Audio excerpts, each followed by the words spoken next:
Hey, what's up everybody? It's Lids, and we're back for some more Gwent, and today we're playing the new dual casting seasonal event, which is an alternate game mode in which the first special card we play every turn, we play twice. That means special spamming decks are incredibly strong, making today's deck especially effective. So let's go give it a look. So today we'll be playing a Nilfgaard Tactical Decision Cultist deck, which means that we will be using the Eternal Eclipse scenario, so that after we play a gold cultist, every subsequent cultist that we play will boost all the cultists that we have on the board, which can give us a ton of value. Master of Ceremonies will give us a few extra cultists to make it a little bit easier to do that, and you can use the Eternal Eclipse Deacon for a similar purpose as well. Otherwise, we also start with the Prophet as another gold cultist in our deck. The other cultist we have starting in our deck is the Eternal Eclipse Initiate, and outside of this scenario, this is the star of the deck, because if we get a whole bunch of these, not only can they boost the other cultists we have on the board, but if we load up on a bunch of these infusions on one of our opponent's cards, we can deal a bunch of damage, potentially destroy that card from playing a whole bunch of cultists. Once we do so, that unit will come to our side of the board and get boosted by the number of cultists that we have, and if we have a whole bunch of cultists, that can be a really big deal. So spamming the initiates can be extremely effective. And the rest of our cards are mostly here to help us get more consistency and or spam a whole bunch of the cultists. So Oneiromancy, having two of those is huge. Renew, replay some of those gold cultists or even the bronze cultists from your graveyard. Battle stations, spam a whole bunch of stuff from your hand, and playing two copies of this is ridiculous in this event. Vigo can potentially receive that infusion to become a cultist, and if not, his deploy ability also gives you a way to get bronze cultists. Ffion, Defender, make it a little bit harder for your opponent to get rid of your scenario with a heat wave, or your big cultists. Necromancy, again, replay those bronze cultists from your graveyard, especially once you have loaded up on a bunch of cultists on the board and powered up those infusions, then this can be a fantastic finisher. Cadavarine, if you're looking for a way to destroy some of the cards that you have infused with those Initiate Death Wish abilities on your opponent's side, then double Cadavarine. Not only remove that card with poison, it also creates some additional copies of that card on your side of the board as well. Prophet, spoke about that already, same with Master of Ceremonies. Assire, another way to get a valuable card from your graveyard back into your deck and either draw into it or tutor it out with Oneiromancy. Operator, use this to create an initiate on both your side and your opponent's side, and then you can target that initiate with your own initiate, and suddenly you have a way to create non-stop initiates, and that is where things can really pop off. Nauzicaa Sergeant, it's basically just a point slam. Experimental Remedy. This is a way for us to benefit from either just replaying that initiate that we spawned on our opponent's side of the board with the operator, or if our opponent got ambitious and actually used that initiate and create more initiates on their side of the board, that just means more initiates for us to get out in later rounds with Experimental Remedy. Imperial Diplomacy, it's basically just a early first round play when you don't yet have cards to interact with or don't want to drop your scenario just yet. Crow's Eye, used for round 2/3 when you played some of those cards from your graveyard using Renew or Necromancy. That way you get rid of the doomed status and you can replay those cards. Mahakam Ale in case some of those cards got locked. And Teleportation, this is why we have the Purification, because if you use Teleportation at the end of the round on one of your bronze cultists, of course, preferably one that has not gotten a whole lot of boosts, that means you will power up all the other cultists with their infusions, so especially in long rounds with lots of cultists, Teleportation can be amazing. And Deacon we've spoken about. Illusionist is another way to play one of those cultists that you would put on your opponent's side of the board and later on end up in your opponent's graveyard. And we've already spoken about the Initiate. So there's a look at the deck, and the trickiest part is definitely the very beginning of the match, when you don't yet have anything to target on your opponent's side, and you may not yet have set up all of your cultist synergies. But once you've done that, everything can scale extremely quickly. So let's go see it in action. Alright, so going up against Northern Realms here, and we'll go first. Alright, so no Oneiro, no scenario. Those are some of the big things we'd like to play in round 1, and we have several things that are not really ideal to start things off with. Of course, we do have Curse Scroll, so we can get some of those key cards, but I think we might look to dump things like Necromancy. It will eventually be valuable, but not so much in round 1. Oneiro, obviously that's very big. Teleportation is actually very good for us eventually. How much lock are they going to have? I think we can dump Crow's Eye. Okay, that's probably fine. as things stand. That is a lot of our bronze cultist force. Let's drop Illusionist, actually, because that's also another one that's unlikely to work well in round 1. So, to start things off with here, I think we'd like to go Imperial Diplomacy, because, I mean, we could go Nero, I guess, into scenario turn 1. That always makes me a little bit nervous, because I feel like, you know, they're just going to immediately respond with Heatwave, but, I mean, they could always Heatwave, so, I guess there's not really a huge difference either way. Why don't we could do Curak Marine. We don't have Devotion, but we might save that order ability and boost up some of the people that we end up summoning in, some of those cultists. So let's do that. And then none of these are super valuable to us. If we had more units on the board, we could winch you. Technically, I think Lyrian Arbalist is actually the most valuable. That does have some damage potential. Yeah, they'll go Forbidden Magic, which I guess second go round they can get the death blow. Oh no, there's a single Cadweni Revenant, and they also destroyed the card that we really did not care very much about. So I think what we do now is we could go Oneiro, and with Oneiro, we could get the Eternal Eclipse out, our scenario, and then we could potentially even get a gold cultist to immediately proc the first chapter. That way, if they were about to heatwave our scenario, at least we get the most important part of it immediately activated. There is something to be said for proactively infusing some people with the Deacon, so maybe we'll even do that first. Is there anyone in our hand that we could infuse? Ffion, who's not currently a cultist? Okay, we'll do that. We'll do that. And then, sure, we'll boost you up, try to make it a little tougher for them to remove that, because that initial infusion from the scenario is what determines who gets the boosting infusion, not just a generic cultist infusion, but turns into an actual engine in that case. So that's the case to be made for going a little bit aggressive on the Deacons before you actually break out the scenario. Alright, Amphibious Assaults. Are they Pogweavers? Wait, this is a Pogweaver, yes, but is this a Pogweaver deck is the question. Alright, well, I mean, they have Reavers, so I've immediately lost all respect for them.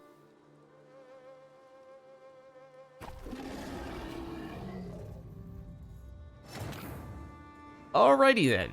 Well, let's go Deacon and infuse. Bronze cards are technically better to infuse because those will increase the power of future cultists that you play. So, or the boosts you receive from future cultists. So let's use... Actually, let's go Operator. That opens up some interesting opportunities here to go Oneiro into the Eternal Eclipse. Then let's use that Operator as the card to set off that first infusion as a gold cultist now. And then we can create an Initiate on their side of the board, put it in the melee row where they don't really want to have stuff clogging the Reavers. Now this is a great target for us to infuse with our Initiates. And now if they get aggressive and actually remove this and create an Initiate on their side, that's actually a bit of a trap, because then they'll eventually have more Initiates in their graveyard for us to draw from. Surely this is for Reavers. Oh, or Spellweavers. Okay. So it's looking like it's a dedicated Spellweaver deck with a few additional odds and ends here and there. Oh, that was well worked. Besides the whole part where they've clogged their melee row, so now they are not in a good place to be using Reavers all that aggressively. They have also created an Initiate who is now on 2 power, which is obviously much easier to get a Death Wish to activate on. So again, we kind of trapped them there. So we could go maybe infuse here and then follow up with a Vigo and use him to also play a cultist, and that way we get enough damage to immediately get you back on our side. So I think we do that. Let's create an additional... possibly Deacon at this point. I think we're gonna have plenty of Initiates when everything is said and done, so we're about to have that happen. I suppose we were about to get another Deacon from the next chapter of the scenario as well. So, alright, maybe another Initiate, but at this point I don't think it's going to make a huge difference. For what it's worth, we did give them another way to go after something with the Revenant. So, alright, fair enough.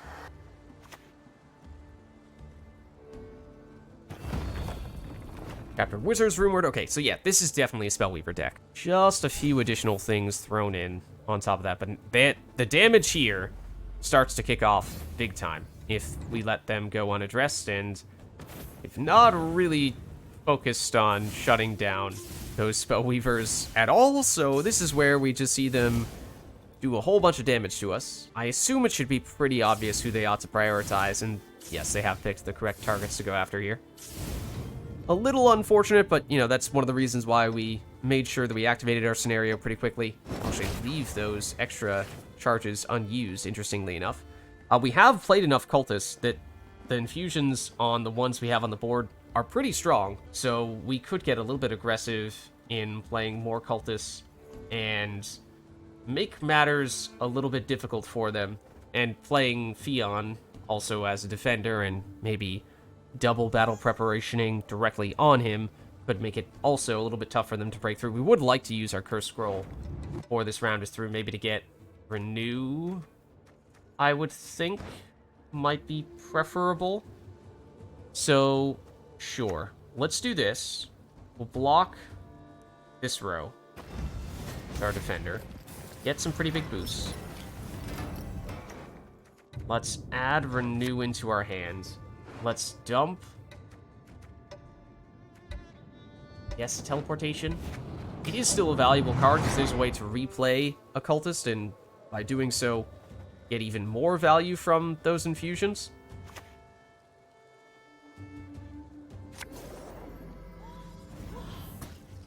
We could potentially wrap things up here, though.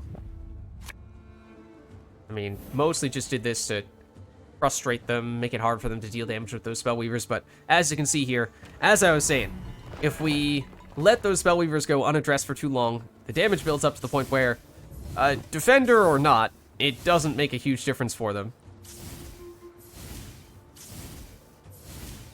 They do have enough to break through.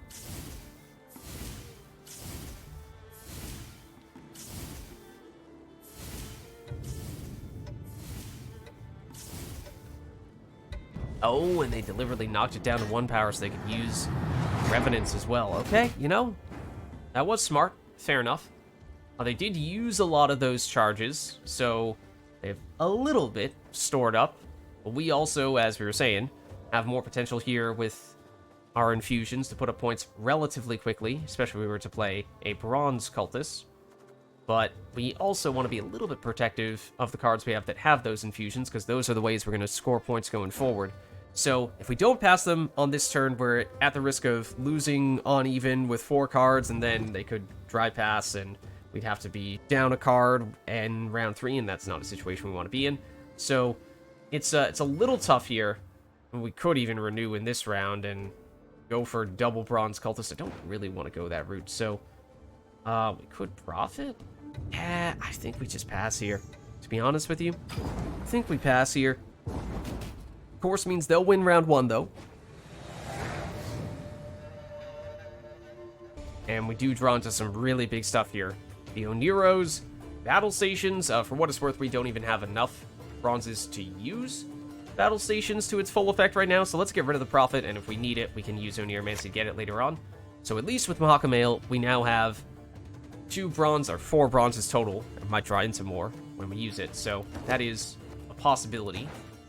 And if they try to get aggressive and push, which is theoretically possible, since although they're a card down, no, they're not a card down. They have the resilience from Chapter Wizards, so they might look to push aggressively, and every time I see a card with the word Reavers on it, I am so disappointed in Gwent.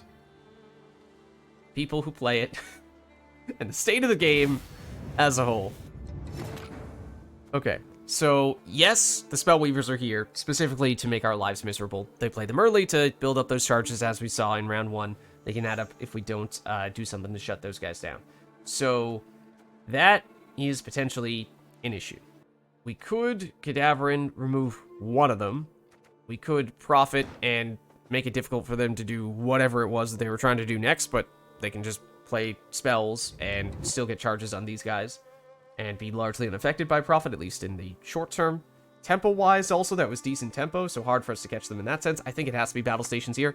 Would have loved to have had time to get the infusion from the order ability on that initiate before doing so, but don't think we have that luxury.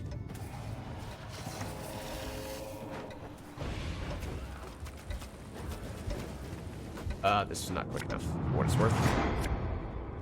So we would like to use that on the Sergeant, the battle preparation, but it's unlikely to go there. I mean, granted, yes, the Initiate was probably the most valuable card that we had here, so I guess making it a little bit bigger, putting a little bit of armor on it makes it a little bit harder for them to take it out, but still. Also, the Illusionist is here primarily to steal the Initiate that they created, or that we put on their side of the board, and then they created a few extra copies of in round 1. And this is everything that is wrong with Gwent. Why does anyone play this game anymore? I often find myself asking these questions.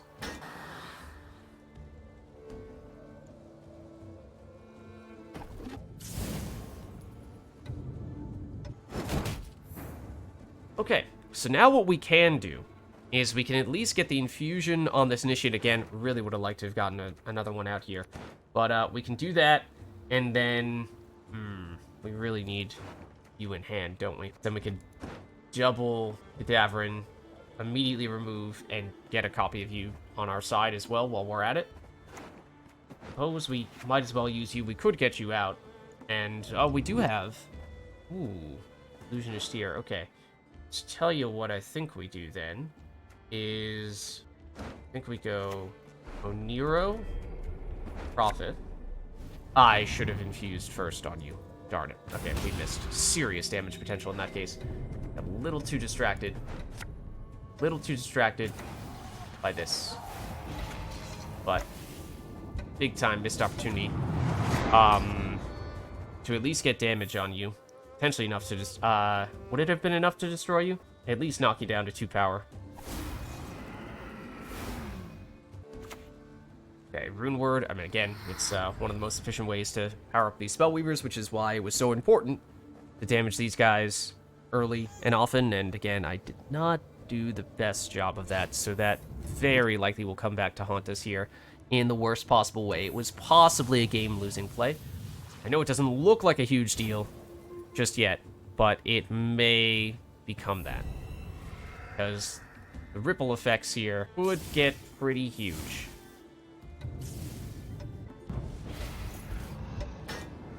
Okay, have some invisible cards as well while we're at it. Alright, so these infusions will get bigger the more bronze cultists that we play in particular. So that's one of the things that Necromancy, and potentially even Renew, would be really good for doing. So we do have more in our graveyard that we could draw from.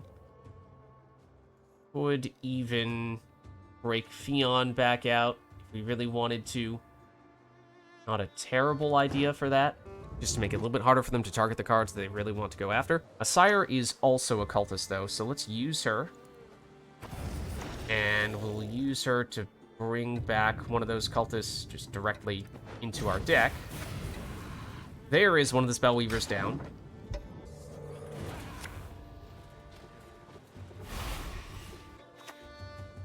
Okay, Rune Word.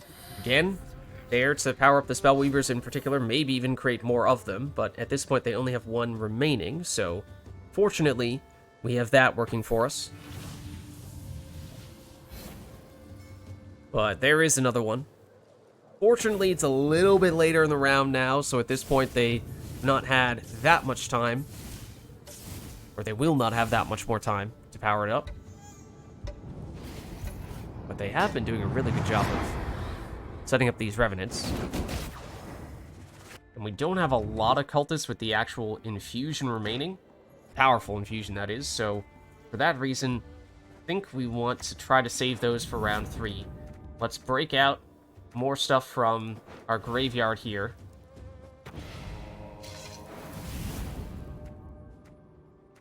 Trying to make it these Initiates, because they have a little more potential to wreak some havoc with those infusions. Okay, Meditating Mage. Mostly just a mage. Oh, it does get locked from... Oh, wow, that was a while ago that we played Prophet. Okay. And they do have enough damage to destroy this if they use the Revenant, although they can't create any more Revenants. This one will survive, of course. But we are starting to really out-tempo them here because these infusions keep on getting stronger. So we are scaling more quickly than they are at this point. And we might even look to leader ability here, because what we would really like to see is a Crow's Eye to purify you so we can replay you, because that's what teleportation is here for, especially when we've had so much time to power up those infusions. Otherwise, yes, we could Necromancy, but kind of trying to, save some of that potential for round 3 as well, because that could be half decent for us. So let's go here. This is going to take us a little while to do this, so...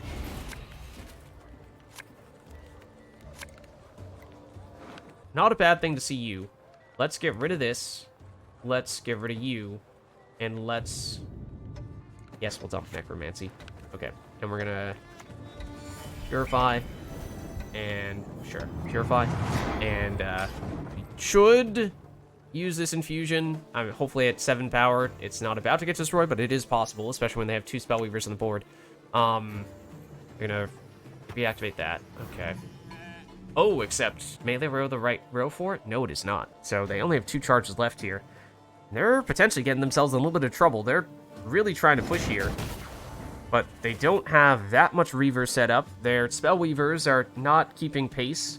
And we can now do some pretty good things here with teleportation on you. So what we do want is to... technically, we're going to lose a little bit of boost on you, but that's fine, because the boosts we're going to receive are going to be far better. We're going to play 2 Cultists this turn, so I think we're just going to go for the Volunteer.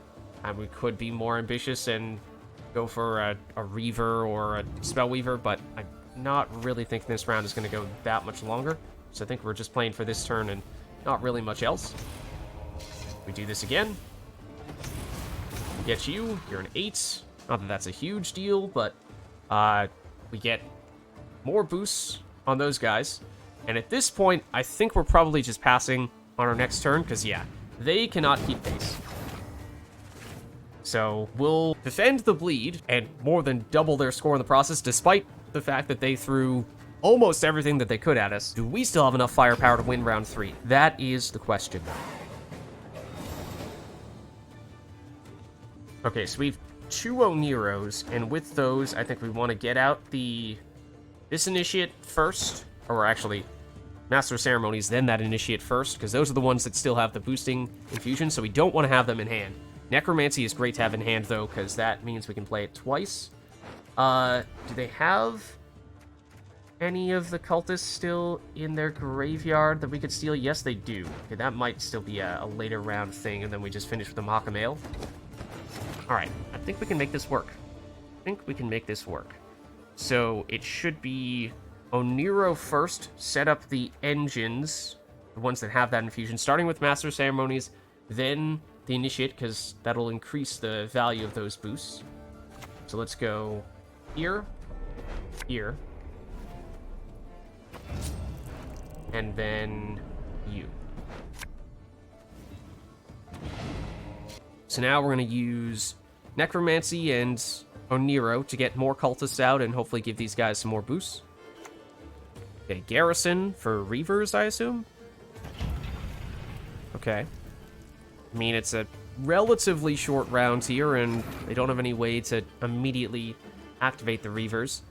How many Cultists are we about to play? 2, I think, which is obviously not enough to immediately remove you. We could, for what it's worth, infuse and then double Cadavarine, and that would immediately remove you. Then we'd have some Reavers, and we could Uno reverse that a little bit. I was kind of assuming we were going to just go maximizing the Initiate value by loading up on a whole bunch of infusions, and then at the end of the round, or second to last turn, Cadaverining. So I think that probably still remains the case here. I think we play this a little bit patiently. I think that is still a little bit better.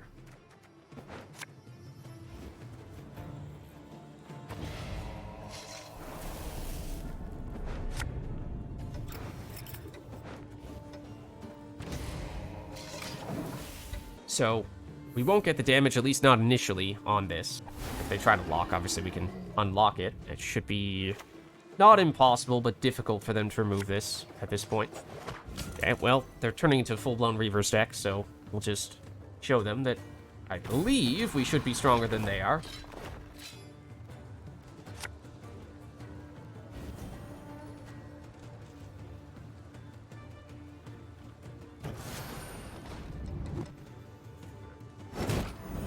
Okay, so again, we could infuse here, and I think we would destroy on this turn after necromancing into double initiate. I think we still have 2 initiates, do we?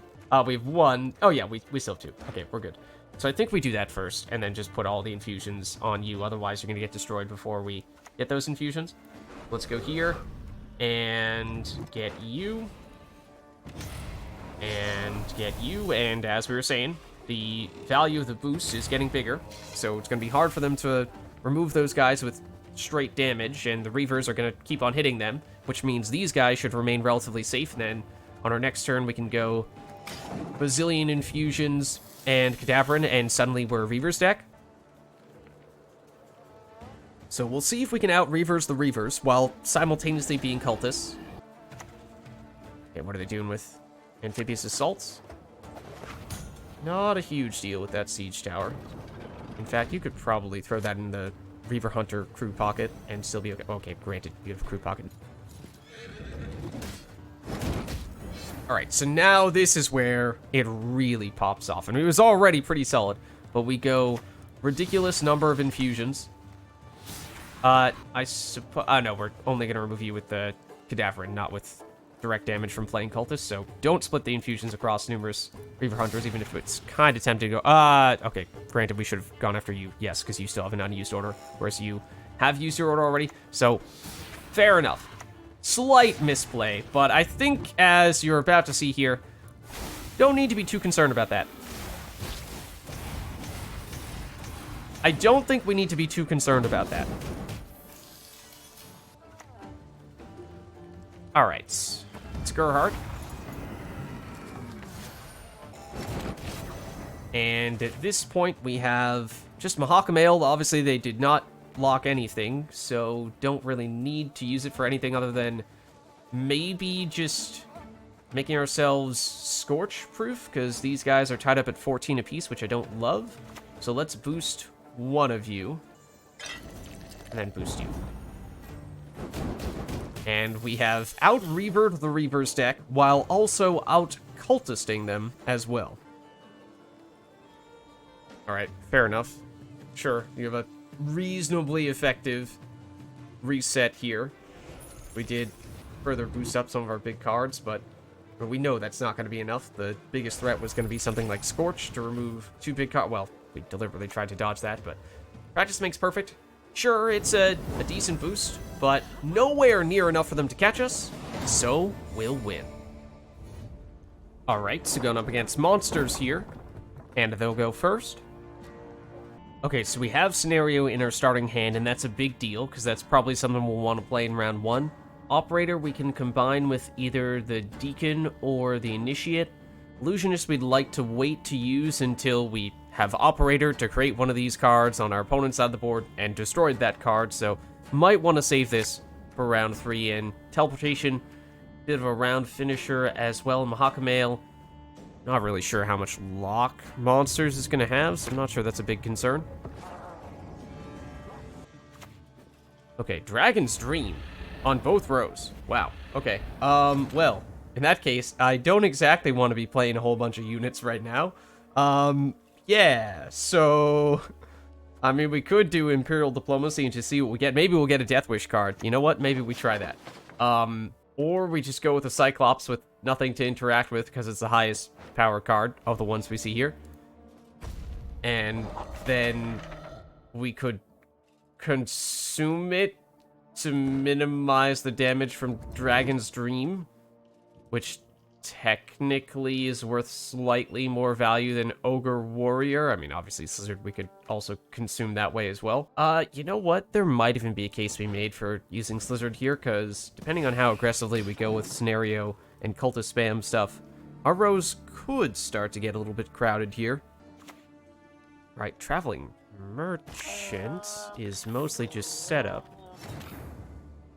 What are they up to? I'm highly suspicious. Okay, so we can consume the Cyclops. As I was saying, that's a way to just reduce the damage that we take from Dragonstream by having one fewer unit, so that's kind of what I'm thinking here.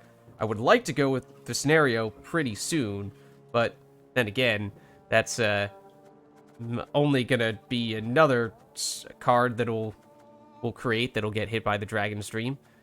I mean, it is maybe a little bit disposable. I mean, it is, we do like our initiates though, but sure, we'll do it. There we go. Scenario is out. Consume you. Also, technically speaking, we only have one gold cultist. Oh no, we have two gold cultists, I was going to say. Otherwise, we're going to rely on battle stations to give us 4 additional card draw, which at that point, we'd be pretty darn likely to draw into another gold cultist or leader ability. But not an issue. Okay, Maxi. This is all set up. There is the Dragonstream going off, so at least surviving on 1 power means we can use this order ability, which could be very useful. So let's... technically, shouldn't have done that. Technically, it is far more valuable if we were to operator into another initiate, have that be the card that we target. Granted, you know, we can obviously do that with this initiate, but the number of cultists, the amount of power you get exponentially increases by the number of cultists that you have, so having more is a pretty big deal. Alright, now, granted, they will destroy the one that had the ability that I was most looking forward to using. And they made it much harder for us to go after this one. Okay, so that does kind of stink, but as I was saying, we basically are gonna need to go with the gold cultists here, and we'll just make do with what we can get. There are the cultist infusions we get now.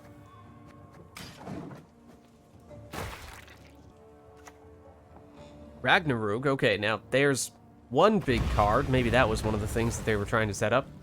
You are very likely to go down here.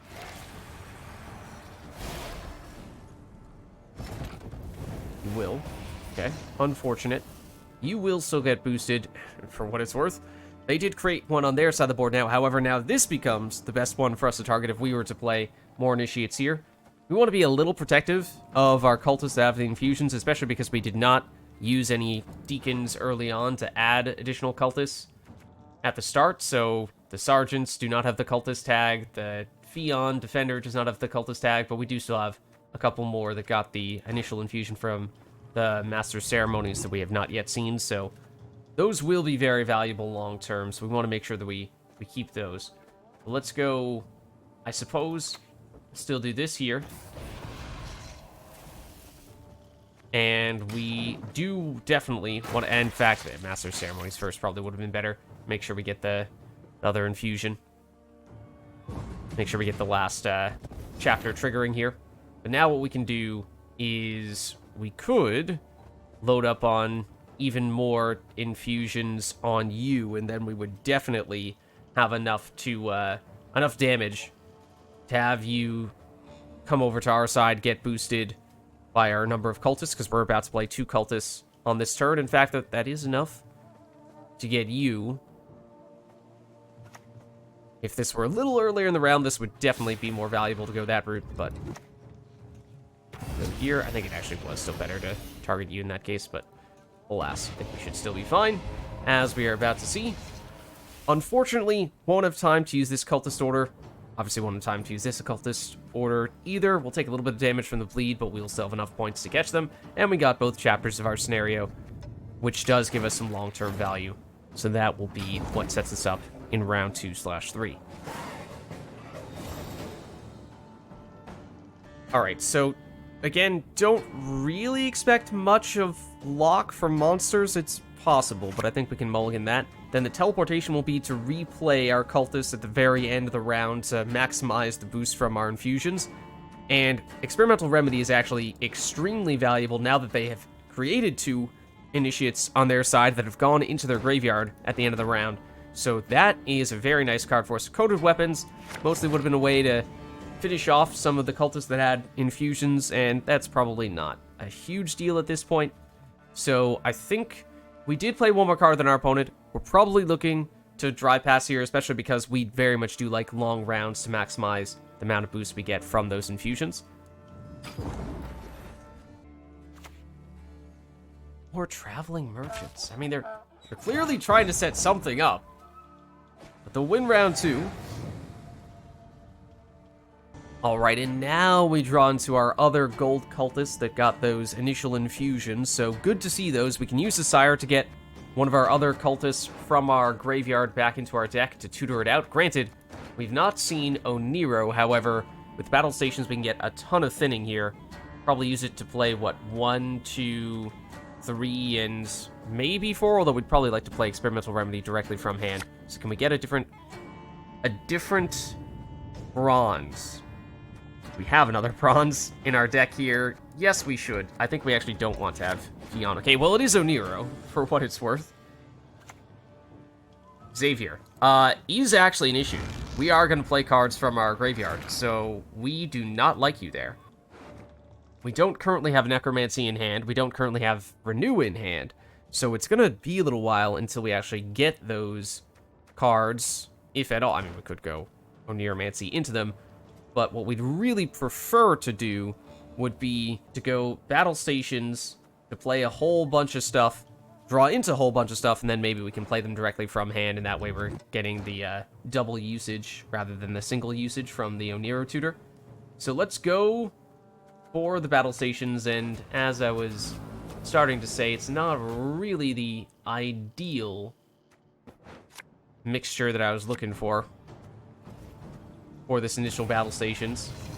Now we can make you into a cultist. I actually would have preferred for it to have been you, but this, and I guess it's gonna be this. Okay, this is way too slow. This needed to be one of their cultists, and it probably won't be. It is definitely not one of them. I mean, it did use the battle preparations on the correct card, but yeah, no, that was a very complicated turn because we played, what, 7 cards? Possibly more in one turn? But yeah, we really wanted to play these initiates. And that kind of stinks. Fortunately, you're not next to anyone, so we aren't going to lose any valuable cards there. And we did still get the deployability on one of you guys, so you are messing with our graveyard, as we were saying before.